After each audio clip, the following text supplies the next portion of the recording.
वाली ऑर्गेनिक को स्टार्ट करने वाले हैं। बेसिक वाली ऑर्गेनिक को स्टार्ट करने वाले हैं मतलब क्या, अपन आज स्टार्ट करेंगे चैप्टर स्ट्रक्चर एंड बॉन्डिंग वाला। स्ट्रक्चर एंड बॉन्डिंग जो है वो अपनी केमिस्ट्री का पूरा बेस है। यानी क्या होना है, अगर 11th को नहीं पढ़ा तो पढ़ लो, 9th नहीं पढ़ी तो पढ़ लो। यानी कुल मिलाकर के केमिस्ट्री की अगर शुरुआत करनी है कि हम लोग ऑर्गेनिक केमिस्ट्री को कैसे पढ़ना स्टार्ट करें या जनरल केमिस्ट्री के अंदर क्या क्या चीजें हमको पढ़नी होती है, तो ये वाला चैप्टर पढ़ लो, स्ट्रक्चर एंड बॉन्डिंग, सब कुछ समझ में आ जाएगा। पर अगर स्पेसिफाइडली मैं सिलेबस के लिए बात करूं तो ये जो सिलेबस में आता है वो आता है बीएससी फर्स्ट ईयर के। बीएससी फर्स्ट ईयर के सिलेबस में ये चैप्टर आता है और दूसरा ही अपने पास में आता है बीएससी बीएड सेकेंड ईयर के लिए। तो इन दोनों क्लासेस के लिए ये चैप्टर सिलेबस में आता है, मतलब मार्क्स के पॉइंट ऑफ व्यू से इम्पोर्टेंट है। और बाकी अगर मैं बात करूं तो जिसको भी केमिस्ट्री को स्टार्ट करना है तो एकदम बेसिक चैप्टर अपन आज स्टार्ट करने वाले हैं। देखो स्ट्रक्चर एंड बॉन्डिंग जो है उसके अंदर सबसे पहले अपन ये बात करेंगे कि ये जो केमिकल बॉन्ड नाम की बला है ना, ये क्या है। हर कोई बोलता रहता है बॉन्ड बनते हैं, बॉन्ड बनते हैं। अरे भाई बनते ही क्यों हैं, क्या जरूरत है कि किसी के बीच में बॉन्ड बने और किस किस टाइप के बॉन्ड बनते हैं, किस तरीके का लेन देन होता है, सब कुछ अपन डिस्कस करने वाले हैं। देखो केमिकल बॉन्डिंग जो है, केमिकल बॉन्ड जो है वो क्या होते हैं। अब ये तो हमको पता है कि एक एटम ए है, एक एटम बी है, इनके बीच में से एक डंडी खींच दो, ये जो लाइन है ये लाइन ही केमिकल बॉन्ड है। ये तो हम लोगों ने बहुत बार सुना है। अब हम ये जानेंगे कि ये जो लाइन है वो इनके बीच में बनाई क्यों है हमने, ऐसा क्या कारण है कि ये जो ए है वो इस बी के साथ में इस तरीके की कोई भी बॉन्डिंग कर रहा है। इसको समझाने वाला जो था ना वो महान आत्मा थी लुईस। लुईस जो हमारे साइंटिस्ट थे उन्होंने एक्सप्लेन किया था कि ऐसा क्या कारण है कि जो एटम्स है वो आपस के अंदर बॉन्डिंग को शो करते हैं। कारण क्या बताया इन्होंने, लुईस ने अपना एक रूल दिया जो था इनका octet rule. Octet rule Lewis ने दिया था और ये बोला था कि कोई भी एटम जो है, चाहे वो केमिस्ट्री है, चाहे डेली लाइफ है, चाहे कुछ भी है, हर एक इंसान, हर एक एटम, हर एक चीज वांट टू बी स्टेबलाइज। हर किसी को स्थायित्व चाहिए, हर कोई स्टेबल होना चाहता है। और उन्होंने ये बोला था कि अगर ये जो पीरियोडिक टेबल के एलिमेंट हैं ये जब एटॉमिक स्टेट में आ रहे हैं और एटॉमिक स्टेट में आते वक्त ये चाहते हैं कि इनको स्टेबिलिटी मिल जाए, तो उस स्टेबिलिटी को गेन करने के लिए ये क्या करेंगे, इस ऑक्टेट रूल को फॉलो करेंगे। और ऑक्टेट रूल क्या बोलता है कि हर एक एटम का जो ऑक्टेट है वो कंप्लीट होना चाहिए। ऑक्टेट कंप्लीट होने का मतलब क्या हो गया कि उनके ऑक्टेट में 8 इलेक्ट्रॉन आ जाने चाहिए। या फिर दूसरा तरीका कि हर एक एटम, अगर अपन पूरी पीरियोडिक टेबल की बात करें, पूरी आवर्त सारणी की बात करें, तो सबसे स्टेबल कॉन्फ़िगरेशन, सबसे स्थायी जो विन्यास होता है वो अक्रिय गैसों का है, इनर्ट गैसेस का है। यानी या तो वो अपने ऑक्टेट को कंप्लीट कर ले और दूसरा तरीका अपन ये भी बोल दे कि वो इनर्ट गैस कॉन्फ़िगरेशन को अचीव कर ले। इनर्ट गैस का जो इलेक्ट्रॉनिक कॉन्फ़िगरेशन है अगर वो उसको अचीव कर लेते हैं तो अपन उनको इस कैटेगरी के अंदर डाल सकते हैं कि वो स्टेबल है, वो अकेले रह सकते हैं। अब सीधी सी बात क्या आती है कि भाई कोई भी एटम ले लो, उस एटम के पास में ऐसा तो पॉसिबल ही नहीं कि वो पहले से इनर्ट गैस कॉन्फ़िगरेशन को रखता हो या वो पहले से ऑक्टेट को कंप्लीट रखता हो। ऑक्टेट को कंप्लीट रखने वाले जो एटम है वो पूरी पीरियोडिक टेबल में केवल और केवल इनर्ट गैसेस ही हैं। तो बाकी जो बच गए वो क्या करेंगे, ऑक्टेट को पूरा करेंगे। अब ऑक्टेट को पूरा करने के लिए उनको क्या करना पड़ेगा, इलेक्ट्रॉन का आदान प्रदान, इलेक्ट्रॉन को ट्रांसफर करना पड़ेगा। या तो कोई इलेक्ट्रॉन को लेगा या तो कोई इलेक्ट्रॉन को देगा, या फिर वो इलेक्ट्रॉन की शेयरिंग कर लेंगे, या इलेक्ट्रॉन को दान दे देंगे, या इलेक्ट्रॉन को पूरा का पूरा एक्सेप्ट कर लेंगे। इन सब चीजों को लेकर के ही हम लोग केमिकल बॉन्डिंग के टाइप पढ़ेंगे। तो पहली चीज तो केमिकल बॉन्ड बना क्यों, क्योंकि ये एटम जो ए है वो भी स्टेबल होना चाहता था, ये जो एटम बी है वो भी स्टेबल होना चाहता था। और दोनों को स्टेबिलिटी गेन करने के लिए इलेक्ट्रॉन को या तो देना पड़ गया या तो लेना पड़ गया। अब चाहे इलेक्ट्रॉन को देना पड़ा चाहे इलेक्ट्रॉन को लेना पड़ा, उन दोनों ही पोजीशन के अंदर इन दोनों के बीच में एक ऐसी पावर जनरेट हो गई जो इन दोनों को एक दूसरे के साथ में बांध करके रखने का काम कर रही है। और इन दोनों को वो पावर जो इन दोनों को एक दूसरे के साथ में बांध करके रखने का काम कर रही है, वही पावर अपने केमिकल बॉन्ड है, रासायनिक बंध है। यानी सिंपली रासायनिक बंध क्या होता है कि एटम, जितने भी एटम है अपने, वो एटम स्टेबल होने के लिए, स्थायित्व को प्राप्त करने के लिए एक दूसरे के साथ में एक ऐसी शक्ति से जुड़े रहते हैं, एक ऐसी पावर से जुड़े रहते हैं जो इनको स्टेबिलिटी प्रदान करती है, स्टेबिलिटी इनको देती है। और वो स्टेबिलिटी देती कैसे है, इनके ऑक्टेट को कंप्लीट कर करके। यानी ऑक्टेट को कंप्लीट करने के कारण ही ये दोनों एक दूसरे के साथ में जुड़े रहते हैं। अब हमने ये बोला कि ये जो दोनों एक दूसरे के साथ में जुड़े रह रहे हैं, उसका कारण है कि इलेक्ट्रॉन को या तो दे रहे हैं या तो ले रहे हैं, यानी इस इलेक्ट्रॉन को ट्रांसफर 3 फॉर्मेट में कर सकते हैं। पहला, कोई एक पूरी तरीके से ही डोनेट कर दे और कोई पूरी तरीके से ही एक्सेप्ट कर ले, यानी डोनर और एक्सेप्टर के बीच वाला बॉन्ड अपने को यहाँ पर देखने को मिलेगा। दूसरा, ये इस इलेक्ट्रॉन की शेयरिंग कर ले, इलेक्ट्रॉन जो है उनको आपस के अंदर बांट ले, उनका साझा कर ले। और तीसरा, पूरी तरीके से किसी को दे दे और पूरी तरीके से कोई ले ले, यानी कि आयन बना ले। 3 तरीके से अपने इलेक्ट्रॉन्स की जो शेयरिंग है उसको शो कर सकते हैं। इसी के बेस पर अपन ये बोलेंगे कि ये जो केमिकल बॉन्ड है वो बेसिकली 3 टाइप के हमारे पास में आते हैं। अगर डोनर और एक्सेप्टर वाला बॉन्ड बनता है, इसका मतलब हम यहाँ पर बात कर रहे हैं कि इन कंपाउंड के बीच में कोऑर्डिनेशन बॉन्ड बन करके आएगा।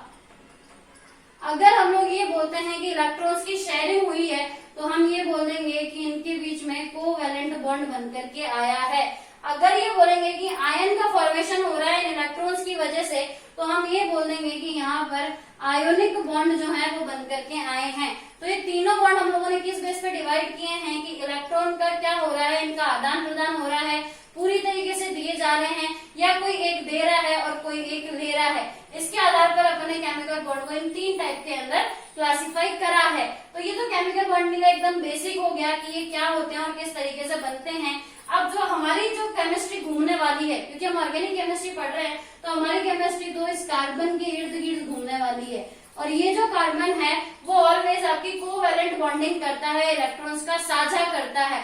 उसका क्या कारण है, इसके लिए कोवैलेंट बॉन्ड का नेचर कैसा होगा, किस तरीके की स्ट्रक्चर को ये रखेगा, वो सब अब हम लोग डिस्कस कर लेते हैं। उससे पहले केमिकल बॉन्डिंग का बेसिक क्लियर कर लो। अगर अपन बात करें नेचर ऑफ कोवैलेंट बॉन्ड की, कि जो कार्बन होता है इसके अंदर कोवैलेंट बॉन्ड किस तरीके से बनता है, तो देखो हम क्या बोलेंगे कि सबसे पहले हम लोग कार्बन के लिए उसके इलेक्ट्रॉनिक कॉन्फ़िगरेशन की बात करते हैं। कार्बन का electronic configuration 1s2 2s2 2p2, यानी कार्बन कितना नंबर पे आ रहा है आपका, एटॉमिक नंबर है इसका 6 एटॉमिक नंबर पे आपका आ रहा है, जिसका कॉन्फ़िगरेशन हमने यहाँ पर लिख लिया। अब देखो अगर आप इसका वैलेंस शेल देखो, कार्बन का ये जो वैलेंस शेल है, इस वैलेंस शेल से ही ये बॉन्डिंग करेगा, वैलेंस शेल से बॉन्डिंग करेगा। इसका मतलब हम लोग यहाँ पर क्या करेंगे कि वैलेंस शेल का हम लोग इस तरीके से ऑर्बिटल व्यू बना लेते हैं। ये ऑर्बिटल व्यू हमने बना लिया कि ये तो s2 वाले इलेक्ट्रॉन्स हैं और ये हमारे 3 वाले इलेक्ट्रॉन है, तो ये तो हमने बना लिया 2s2 का ऑर्बिटल व्यू और ये हमने बना लिया 2p2 का ऑर्बिटल व्यू। अब जब भी ये बॉन्डिंग करेगा तो बॉन्डिंग कहाँ से करेगा, अनपेयर्ड इलेक्ट्रॉन से करेगा। अनपेयर्ड इलेक्ट्रॉन से करने का मतलब क्या हो गया, इलेक्ट्रॉन जो है उसको एक्साइटेड स्टेट में जाना पड़ेगा, यानी ये जो इलेक्ट्रॉन है उसको हम यहाँ से सीधा यहाँ पर एक्साइटेड स्टेट में भेज देंगे। ये जो 2s2 वाला इलेक्ट्रॉन था इसको हमने 2p2 के अंदर भेज दिया। इस कंडीशन में इसके पास में 4 अनपेयर्ड इलेक्ट्रॉन्स हैं, 4 अयुग्मित इलेक्ट्रॉन है। इसका मतलब इन 4 अनपेयर्ड इलेक्ट्रॉन्स की हेल्प से ये जो कार्बन है वो 4 बॉन्ड बना सकता है, 4 बॉन्ड बना सकता है। इसका मतलब ये जो कार्बन है वो आपका टेट्रावैलेंट है, 4 संयोजकता को रखता है, चतुसंयोजी है ये अपने पास में। अब बात यह है कि जो 4 बॉन्ड है वो कोवैलेंट ही बनेंगे, ये हमको कैसे पता चलेगा। तो देखो इलेक्ट्रॉन्स का जब भी अपन लेन देन करते हैं, जैसे अपन एक एग्जांपल लेके चले यहाँ पर NaCl मॉलिक्यूल का। NaCl मॉलिक्यूल में देखो Na कितने नंबर पे आता है, 11 पे, क्लोरीन कितने पे आता है, 17 पे। तो अगर अपन यहाँ पे Na और Cl का इलेक्ट्रॉनिक कॉन्फ़िगरेशन लिख करके देखेंगे तो अपने को ये पता चलेगा कि यहाँ पर केवल एक इलेक्ट्रॉन का ही आदान प्रदान हो रहा है, यानी 1 या 2 इलेक्ट्रॉन्स का अगर आदान प्रदान होता है, कोई एक पूरी तरीके से इलेक्ट्रॉन को देता है। इलेक्ट्रॉन को देने का नेचर किसका होता है, मेटल्स का, और इलेक्ट्रॉन को लेने का नेचर किसका होता है, जिसकी इलेक्ट्रोनेगेटिविटी बहुत ज्यादा है, और वो कौन है अपने पास में, सारे के सारे हैलोजन। पूरी की पूरी पीरियोडिक टेबल में सबसे ज्यादा इलेक्ट्रोनेगेटिविटी हैलोजन्स की होती है, उसमें भी कौन, फ्लोरीन की होती है। उसके बाद में ऑक्सीजन, फिर नाइट्रोजन, इस तरीके से अपना चलता है। तो अगर कोई एक 100% इलेक्ट्रॉन को डोनेट करता है वो कौन होगा, आपका मेटल। और दूसरी तरफ हमने यहाँ पर लिया है हैलोजन को। तो ये जो मेटल और हैलोजन के बीच वाली बॉन्डिंग है, इसके अंदर अपने को पता है कि Na 11 नंबर पर आता है, यानी कि नियॉन 3s1, ये कॉन्फ़िगरेशन इसका है।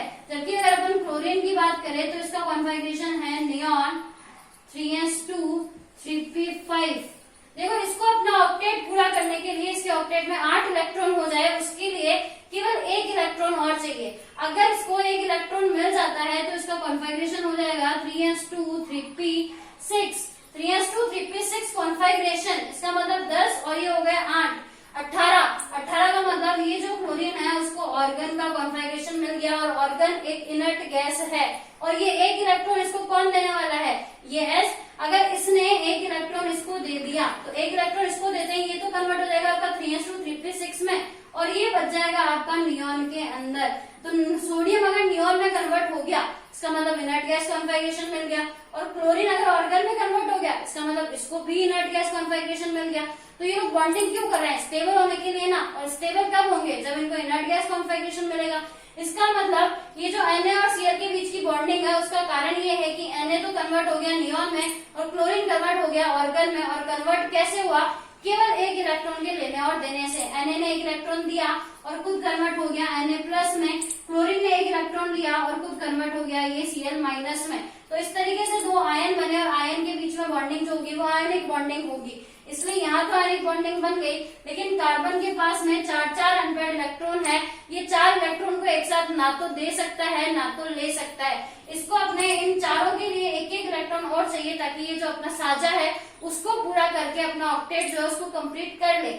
इसीलिए ये जो कार्बन है वो इस तरीके से साझे से बॉन्ड बनाता है, साझे के साथ में ये बॉन्डिंग करता है। ये हमने इसके चारों अनपेयर्ड इलेक्ट्रॉन्स को दिखाया हुआ है, लुईस स्ट्रक्चर ऑफ कार्बन हमने बनाई है, और ये चारों बॉन्डिंग अपनी कर करके सह संयोजक बंध बनाएगा। यानी ये जो चारों के चारों बॉन्ड होंगे ये बॉन्ड हमारे कोवैलेंट बॉन्ड होंगे, सह संयोजक बंध होंगे।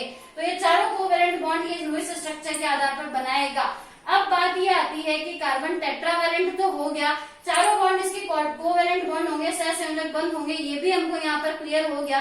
लेकिन अब बात ये है कि ये चारों कोवैलेंट बॉन्ड जो है वो 3D के अंदर किस मैनर के अंदर रहेंगे, यानी इनकी ज्यामिति क्या रहेगी, ये चारों जो है वो किस किस मैनर में रह सकते हैं। तो देखो एक सीधी सी बात अगर मैं बोलूँ तो जो 4 वाले कोऑर्डिनेशन बॉन्ड है, अगर कोई भी कंपाउंड ये जो कार्बन है वो 4 कोऑर्डिनेशन बॉन्ड बना रहा है, 4 कोवैलेंट बॉन्ड बना रहा है, तो इन चारों सह संयोजक बंध को बनाते वक्त ये 3 ज्यामितियों को रख सकता है। या तो ये आपका स्क्वायर प्लेनर ज्योमेट्री को रख सकता है, स्क्वायर प्लेनर मतलब वर्गाकार समतलीय, या फिर ये पायरामिडल शेप के अंदर अपने को देखने को मिल सकता है, पायरामिडल ज्योमेट्री को रख सकता है, या फिर ये अपना टेट्राहेड्रल ज्योमेट्री जो है उसको रख सकता है। ये 3 तरह की जो ज्योमेट्री है वो इस 4 वाले कंपाउंड के लिए पॉसिबल है। अब इन तीनों के अंदर से वैलिड कौन सी होगी ये आप लोग आज ट्राई करो, अपन नेक्स्ट वीडियो लेक्चर के अंदर इसको डिस्कस कर लेंगे कि इन तीनों के अंदर से कौन सी एप्रोप्रिएट वैलेंसी हमको कार्बन के लिए नजर आती है कि कार्बन जो है वो इस ज्योमेट्री को रख सकता है। करना कैसे है, इसको कैसे सॉल्व करोगे, दिमाग लगाना, दिमाग कैसे लगाओगे, रिपल्शन से। सबसे कम रिपल्शन होना चाहिए और जो कार्बन कार्बन बॉन्ड एंगल है वो भी फिट हो जाना चाहिए, ऐसा काम ढूंढ करके लाओ इस कार्बन के लिए। इसकी ज्योमेट्री को घर पर सोचो आराम से, नेक्स्ट वीडियो लेक्चर में हम उसको डिस्कस करेंगे। तब तक के लिए पढ़ते रहो।